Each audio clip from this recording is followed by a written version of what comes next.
ప్రతినిధి అయోధ్య గారు కానీ మన బీజేపీ ప్రతినిధి గారు కానీ మాట్లాడటం జరిగింది. అయోధ్య గారు చెప్పిన విషయాలన్నీ, ఆయన ఎలాగో స్టీల్ ప్లాంట్ ప్రతినిధి కాబట్టి ఆయన చెప్పిన విషయాలన్నీ వాస్తవాలు. బీజేపీ ప్రతినిధి గారు చెప్పిన దాంట్లో స్ట్రైట్ గా ఇప్పుడు ఆయన ఉపన్యాసంగా మొత్తం అన్ని కూడా అక్కడ జరిగినవన్నీ అలాగని చెప్పి చెప్పడం జరిగింది. కానీ స్ట్రైట్ గా ప్రైవేటీకరణ జరగదు అనే విషయాన్ని క్లియర్ గా బీజేపీ అధినాయకత్వంతో ఎందుకు వీళ్ళు చెప్పించలేకపోతున్నారు? ఈ రోజు ఎన్డీఏ ప్రభుత్వం అధికారంలో ఉంది. ఎన్డీఏ అంటే బీజేపీనే కదా మెయిన్ కెప్టెన్ గా ఉన్నది. వాళ్ళు బీజేపీ ప్రభుత్వం కెప్టెన్ గా ఉంది. ఈ రోజున ప్రధానమంత్రి మోడీ గారు వైజాగ్ స్టీల్ ప్లాంట్ ని, ఇది ఎందుకంటే వైజాగ్ స్టీల్ ప్లాంట్ యొక్క చరిత్ర మనం గతంలో కూడా చాలా సార్లు డిస్కస్ చేసుకోవడం జరిగింది. చాలా సార్లు చాలా డిబేట్లో కూడా చెప్పుకోవడం జరిగింది. 32 మంది ఆంధ్రుల యొక్క ప్రాణాలు బలిదానం చేస్తే ఏర్పడిన factory company Vizag steel company. మరి అటువంటి వైజాగ్ స్టీల్ ని విశాఖ ఉక్కు ఆంధ్రుల హక్కు అని చెప్పి నినదించిన రోజుల నుంచి ఈ రోజు వరకు కూడా చాలా చక్కగా కూడా దాన్ని నడుపుకుంటా అక్కడ ఉన్న కార్మికులు కానీ వాళ్ళందరూ కూడా నడుపుకుంటా ముందుకు వెళ్ళడం జరిగింది.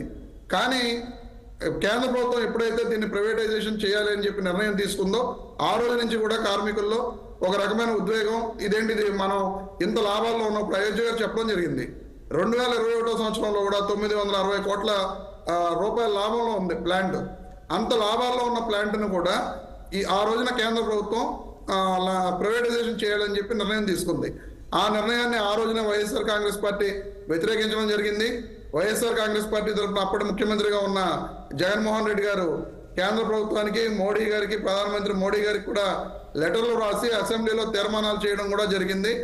ఎట్టి పరిస్థితుల్లోనూ వైజాగ్ స్టీల్ ప్లాంట్ ని ప్రైవేటైజ్ చేయడం కుదరదు, మేమందరం కూడా ఒకటే స్టాండ్ మీద ఉన్నాం. ఎందుకంటే ఈ రాష్ట్రానికి అది ఒక ప్రైడ్ గా మనందరం కూడా చెప్పుకుంటున్న పరిస్థితి.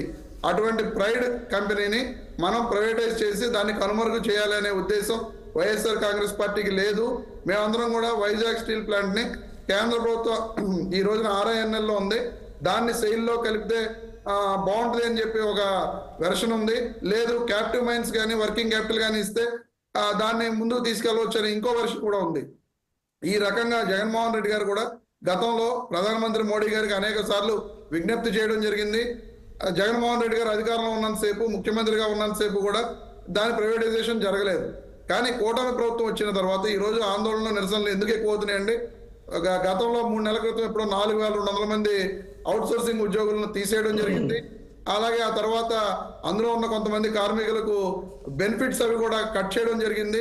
ఈ రకంగా రకరకాల అక్కడ పరిస్థితులు ఏర్పడటంతో అక్కడ ఉన్న ఉద్యోగస్తుల్లో కూడా ఒక రకమైన అభద్రతా భావం వచ్చి ఈ ప్లాంట్ ని ప్రైవేటైజేషన్ చేస్తున్నారని చెప్పే ఉద్దేశంతో వాళ్ళందరూ కూడా రోడ్లు ఎక్కడం జరిగింది. ఈ రోజున ఉద్యమాలు చేయడం జరుగుతున్నది. కానీ ఎక్కడా కూడా కేంద్ర ప్రభుత్వం ఈ రోజున క్లియర్ కట్ గా మేము దీన్ని ఇప్పుడు ఆయన కూడా చెప్పడం జరిగింది. కేంద్ర ఆయన HD కుమారస్వామి గారు ఆయన రాష్ట్రంలో ఉన్న 0.7 మిలియన్ టన్స్ ఉన్న ఫ్యాక్టరీకి ఆయన 15,000 కోట్ల రూపాయలు గ్రాంట్ గా పట్టుకెళ్తున్నారు, దాన్ని రివైవల్ చేసుకోవడం కోసం. ఈ రోజున 10 మిలియన్ టన్స్ కెపాసిటీ ఉన్న మన కంపెనీకి ఎందుకని కేవలం ఉన్న అప్పు 19,000 కోట్ల రూపాయలు. ఆ 19,000 కోట్ల రూపాయలు వాళ్ళు మనకు కూడా రివైవల్ గా ఇస్తే రేపొద్దున వీళ్లే దాన్ని పోనీ అప్పు తీర్చుకునే విధంగా అయినా సరే ఆ ఉద్యోగస్తులు తీర్చడానికి సిద్ధంగా ఉన్నారు. కాబట్టి దాన్ని రివైవల్ గా అసలు గ్రాంటే వచ్చు కేంద్ర ప్రభుత్వానికి 19,000 కోట్ల రూపాయలు అనేది పెద్ద ఇదే కాదు. ఆ 19,000 కోట్ల రూపాయలు వాళ్ళు ఇవ్వచ్చు. కానీ కేవలం ఆంధ్రప్రదేశ్ లో ఉన్న వైజాగ్ స్టీల్ ప్లాంట్ కి మాత్రం ఎందుకు ఇవ్వడం లేదు అనేది ఎవరికీ అర్థం కాని ప్రశ్న. ఈ రకంగా అక్కడ ఉన్న వైజాగ్ స్టీల్ ప్లాంట్ ని కేంద్ర ప్రభుత్వం ప్రైవేటైజేషన్ చేస్తుందనే ఉద్దేశం ఇంకా బలపడటానికి కారణం, ఒక రోజు చంద్రబాబు నాయుడు గారు ప్రెస్ మీట్ లో 1,000 కోట్ల నష్టం వస్తుంది, చారిటీ కింద ఎన్నాళ్ళని చెప్పి దాన్ని కంటిన్యూ చేయగలరు, కాబట్టి దాని మీద ఏదైనా జరిగితే మనం కూడా ఏమీ చెప్పలేని డెసిషన్ ఉంటుంది, కాబట్టి ఉద్యోగస్తులందరూ కూడా దాని మీద ఆలోచన చేయవలసిన అవసరం ఉందని చెప్పి చంద్రబాబు నాయుడు గారు మాట్లాడటం జరిగింది. అలా మాట్లాడటం జరిగిన తర్వాత కూడా కొంత అనుమానాలు ప్రతి ఒక్కరిలో కూడా ఏర్పడినవి. కాబట్టి వైఎస్ఆర్ కాంగ్రెస్ పార్టీ తరఫున మేమందరం కూడా వైజాగ్ స్టీల్ ప్లాంట్ ని ప్రైవేటీకరణ చేయడం కుదరదు. ఖచ్చితంగా అది కేంద్ర ప్రభుత్వ సంస్థగా ప్రభుత్వ ఆధ్వర్యంలో నడిచి ఈ రోజున అక్కడ ఉన్న వైజాగ్ స్టీల్ ప్లాంట్ ని అలాగే కంటిన్యూ చేయాలని చెప్పి, దానికి క్యాప్టివ్ మైన్స్ అలాట్ చేయాలని చెప్పి మా పార్టీ తరఫున మేము కోరుతున్నామండి. Right sir, right. ఒకసారి టీడీపీ రియాక్షన్ తీసుకుందాం. రామ్మోహన్ గారు ఇక్కడ స్ట్రైట్గా ఒక క్వశ్చన్కి సమాధానం చెప్పండి. మీరు మీరు రాష్ట్రంలో అధికారంలోకి వచ్చిన తర్వాత పెన్షనర్లకి టెన్షన్గా పెన్షన్ ఇస్తున్నారు. ఇవాళ జనవరి 1న హాలిడే వచ్చిందని చెప్పంటే 31నే తీసుకెళ్ళి వాళ్ళ ఇళ్లకు ఇంటి దగ్గరికి వెళ్ళి మీరు పింఛన్లు ఇచ్చిన పరిస్థితి. ఇవాళ మొత్తంగా దాదాపు 3,000 కుటుంబాలకు ఇక్కడ జీతాలు లేక 3 నెలలు దాదాపు 3 నెలలు గడుస్తుంది. ఇవాళ రాష్ట్రంలో ఇది కూడా మన రాష్ట్రంలోనే ఉంది. 30,000 మంది కూడా మన రాష్ట్రంలోనే ఉన్నారు. వారి పట్ల మీ అభిప్రాయం ఎట్లా ఉంటుంది? మీరు ఏం చేయాలనుకుంటున్నారు? నమస్కారం సార్, భగవాన్ గారు. అలాగే ప్యానెల్ లో ఉన్న మా తోటి సభ్యులందరికీ నమస్కారాలు.